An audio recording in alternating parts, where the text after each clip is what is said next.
Debate. Primeiro tema do Rádio Esportes Debate é a seleção brasileira. Pergunta simples, Simões. Te preocupa? O quê? Vale pra tudo. A seleção? É, a seleção, o adversário, o momento, o Dorival. Eu já passei do estágio preocupação. Eu já entrei no estágio do desespero. Né? Ramon Menezes, Fernando Diniz, pra esperar o Ancelotti, que não veio. Aí o Dorival, o time não engrena, né? A gente vê a seleção brasileira, o problema todo da seleção, o Cirilo, é que a gente vive de momentos. O futebol está muito jogo a jogo, né?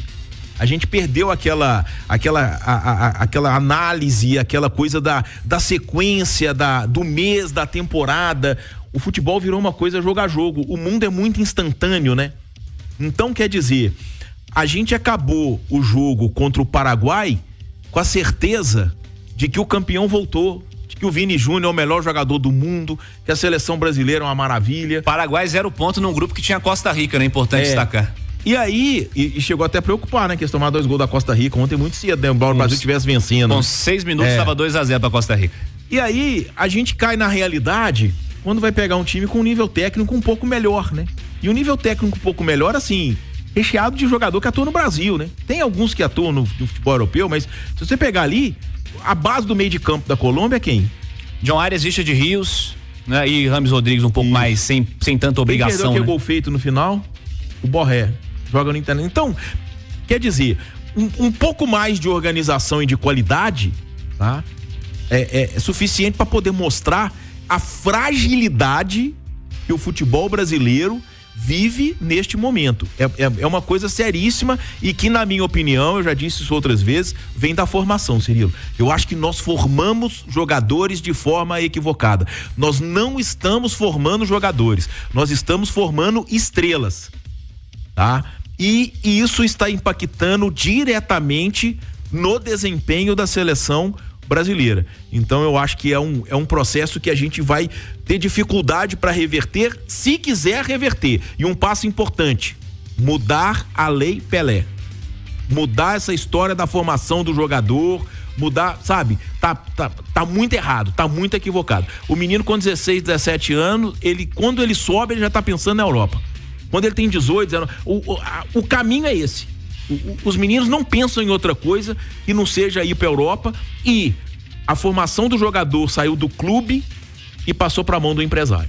Ô Natália, entendo que o Dorival Júnior tem equívocos, entendo que ele tem erros, algumas escolhas que ele fez ontem eu não faria, mas acho que a gente tá falando de uma seleção brasileira que ela tem alguns outros problemas, né? Um deles foi citado há pouco agora pelo Alexandre Simões. Nós ficamos um ano esperando um delírio coletivo que o Carlo Ancelotti seria o técnico da seleção brasileira, né? Aliás, coletivo não, um delírio individual do presidente Reginaldo Rodrigues, né? Ficou um ano esperando. Sustentou isso por muito tempo. Ficou um ano esperando o Ancelotti chegar aí, desembarcar lá no Rio de Janeiro, no Galeão, e ser o técnico da seleção brasileira.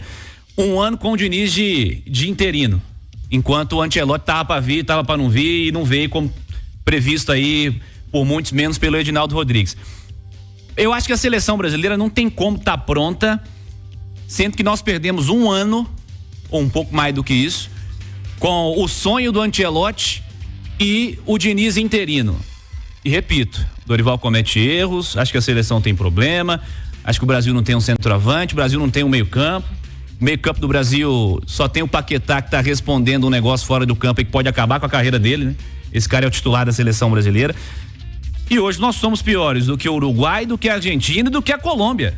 Hoje nós somos a 4ª força, né, do futebol sul-americano, de uma seleção que é pentacampeã mundial. Eu acho que são muitos os problemas que a gente pode pontuar aqui, mas começar dizendo que esse jogo escancarou, né, o que é um trabalho de 2 anos do técnico da Colômbia, o que é um trabalho de 3 meses do Dorival, e aí entra a condução, né, pela presidência da CBF. Eu acho que eu não vejo um problema grave em apostar no Dorival. É claro que quando você sonha com o Ancelotti e acorda com o Dorival, o tombo é muito grande. Mas pensando as opções que existiam no momento dentro do futebol brasileiro, nem acho que o Dorival seja uma opção tão ruim assim. Mas perdeu-se um ano que ele poderia ter trabalhado recheado o time para chegar à Copa América num estágio, pelo menos de futebol coletivo, mais próximo dos adversários.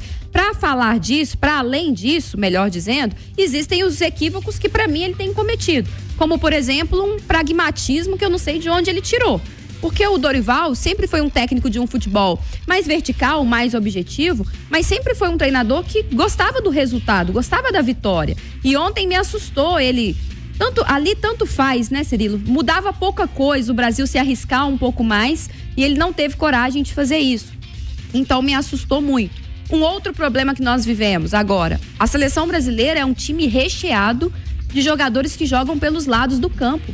Mas nós não temos mais, agora com o Neymar sem jogar, jogadores com a capacidade de conduzir a bola no meio-campo, de acelerar o jogo quando necessário, de achar um passe que vai surpreender o adversário, que vai pegar o zagueiro ali, fora de posição na hora de marcar. Nós não temos mais esse jogador que tira o coelho na cartola, que dá um passe de calcanhar, que dá um passe de letra, que desmonta a marcação do outro lado. Nós somos muito dependentes de jogadores que atuam com velocidade pelo lado do campo.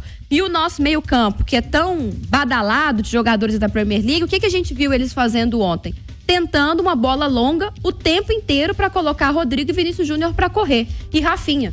Isso é muito pouco para a seleção pentacampeã do mundo. Então, acho que assim, passa pela formação do time, passa por uma safra que nós estamos vivendo. Há poucos jogadores de criatividade, de articulação de jogo e muitos jogadores que atuam só pelo lado do campo. E aí não adianta cobrar do Vinícius Júnior que ele pegue a bola, passe por 4, dê um drible e coloque o adversário na cara do gol. Porque ele não é o Neymar, Porque ele não é o Neymar e essa não é a característica dele. Jogou mal ontem, jogou. Está apagado? Está. Mas o Vinícius Júnior depende de um time que coloque a bola para ele correr em progressão ao gol. Aliás, o Vini tem que ser cobrado, né? Porque um cara que tá pendurado, botar a mão no rosto do defensor, do atacante adversário, no caso, completamente desnecessário. Num drible que o Rames Rodrigues estava dando para trás.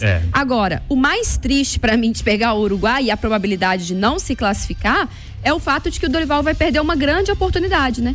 De seguir treinando, de seguir trabalhando, de tendo enfrentamentos em alto nível. O Brasil não poderia não ser campeão, mas se chegasse à final, acho que a gente ganharia muito em tempo de trabalho. Pode ser uma eliminação de alguma forma precoce, agora por ter que enfrentar o Uruguai. Aqui, sabe quais são as opções ofensivas que não entraram em campo ontem?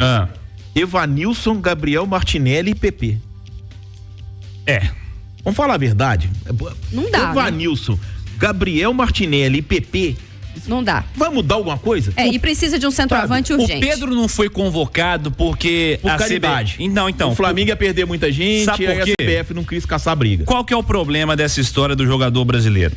A CBF é a responsável pelo Campeonato Brasileiro e é responsável também pela convocação da seleção brasileira.